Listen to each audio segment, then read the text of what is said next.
দেলোয়ার হোসাইন সাইদির ছেলে বলেন, হাসপাতালে নিয়ে আমার বাবাকে হত্যা করা হয়েছে বলে অভিযোগ করেছেন তার ছেলে শামীম বিন সাইদি।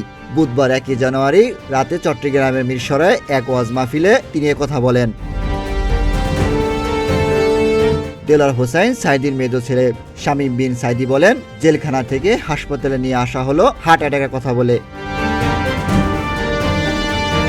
সাইদির ছেলে আরও বলেন, 23 বছর নয়, 26 বছর নয়, 30 বছর বন্দি করে রাখলেও আল্লামা সাইদির মাথা নত হওয়া জানে না। তার চলে যাওয়া অস্বাভাবিক ছিল, কারণ তাকে হাসপাতালে নিয়ে হত্যা করা হয়েছে। আমি আমার বাবার হত্যার বিচার চাই। সেদিন দূরে নয়, সেই স্বপ্ন দেখেছেন আল্লামা সাইদি। সেই স্বপ্ন ইনশাল্লাহ অল্প সময়ের মধ্যে বাস্তবায়ন হবে। আল্লাহ আমাদেরকে দেখাবেন। তিনি দেখতে পারেন নাই, কিন্তু আল্লাহ আমাদেরকে দেখাবেন। তিনি আরও বলেন, 5 মে আলেমদের শাপলা চত্বর নিয়ে লাইট বন্ধ করে পাখির মতো গুলি করে হত্যা করা হয়েছে। আলেমদের রক্ত বৃথা যাবে না।